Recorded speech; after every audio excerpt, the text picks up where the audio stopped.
Everyone's talking about Senator Jacinta Price, and for all the right reasons. She, like Peter Dutton, is fully involved in trying to deal with the real issues here, the steak, not the sizzle, not the distractions, and I always love the honour of being able to talk to her inside of Parliament, outside of Parliament, and she's a rock star for the opposition, but more importantly, somebody fighting for people all over the country. She joins us now. Lovely to see you, Senator. So, Stephen Conroy just had a bit to say for those that, for whatever reason, have just joined us. Here's part of what he said. He was the minister in a government for 9 years.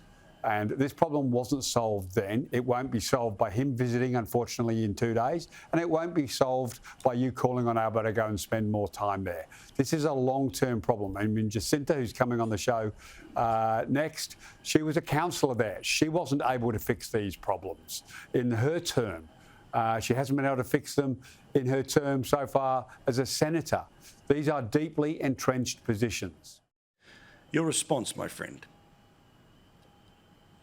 Stephen, get off your backside and come out to the Territory and have a look for yourself instead of sitting in your lovely ivory tower and looking down on the situation and making those judgments.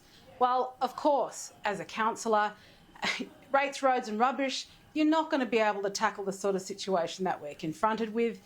It's the responsibility of the Territory government to make sure that law and order is brought back to place. I'm not part of the Territory government, but I can hold them to account when they're not doing the right thing by Territorians. I am, however, within federal Parliament. I've probably been there just going on 12 months very soon, but not long enough. I have been screaming at his Labor government, members of his party, to actually act on the advice of locals.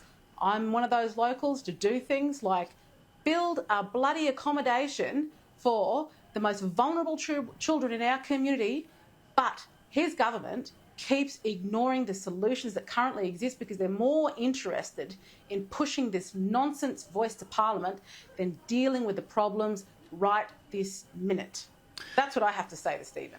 Also, I mean, I've mentioned it before, I'm going to repeat it again, and I know what's going to come my way for doing so. I truly believe that this conversation that we've had on and off telly and that everyone cares about is like Australia's version of the gun debate, where rather than talking about the hardcore, difficult to look at, tough television to watch, hard stuff to read, we automatically always turn the subject within 10 minutes to what a politician said or what a media organisation did. Is that a fair analogy as somebody who lives in Alice and has done this her whole life?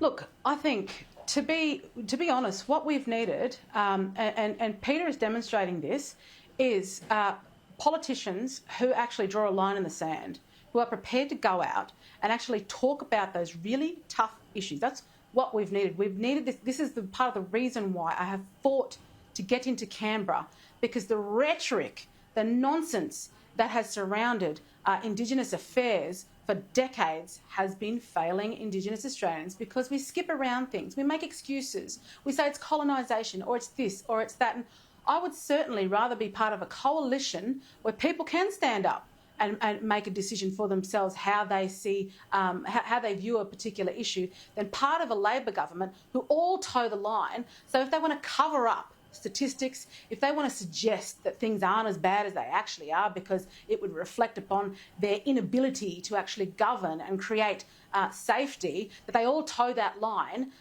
and no one's allowed to step out of line and actually be honest.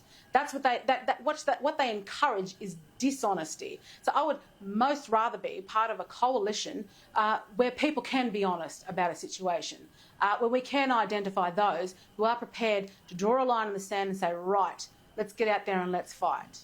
And everything was practical today. I mean, again, part of the conversation of the politics is they're going to ignore the fact that you guys were talking about the AFP who could be deployed tomorrow to stabilise the situation.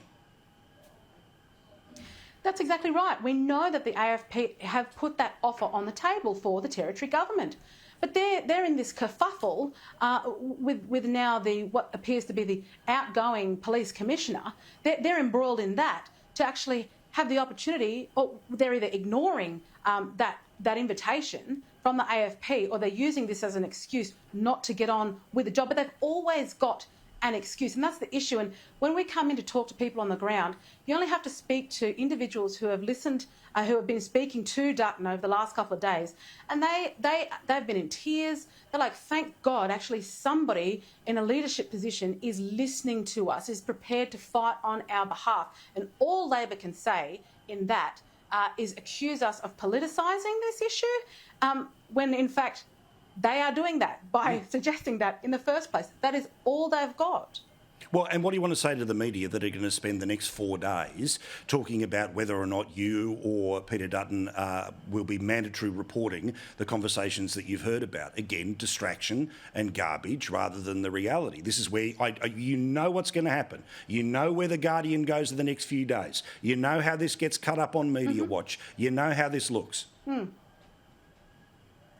Where's the bloody mainstream media's mandatory reporting on what is going on? Where are their investigative journalists actually going out and listening to people who are terrified of telling their story to a journalist or publicly? You know, we have a situation, the Territory has been described as a failed state. We have people who are victims who are too scared to speak out about their circumstances because of repercussions. Whenever Labor say, well, who are these people you're talking to? Who are these Aboriginal people you're talking to? Because the minute you mention anybody's name, those people are going to be threatened. Those people are now blacklisted from Labor, that they won't get support from, because what they're concerned about is the next election cycle and getting back into power, not actually what's going on the ground. But I can guarantee you, I am fielding calls. I am having conversations with people who know what's going on. There's frontline workers who can't talk about what's going on because otherwise, we saw what happened to that nurse, earlier on this year who talked about these situations. The left-wing media jumped on her, tried to discredit her. She was ripped to shreds by leftists, all because she actually cares about the lives of Aboriginal children who experience sexual abuse. Imagine if this was done to victims of the Catholic Church. Imagine that, Paul. Great point. Great point. Why is it that it's okay for Aboriginal children to suffer in silence and to all be part of this cover-up and to suggest that their lives aren't as important as a sexual abuse victim of the Catholic Church? It's unfathomable. That to me is what the real racism is. And I haven't fought, all my working career to get to where I have, to simply play politics with the lives of the most vulnerable. I am here because I've fought to be their voice, and that's what I'm doing. And if Labor don't like it, it's because it's them projecting on the fact that they are failing and they need to get their act together.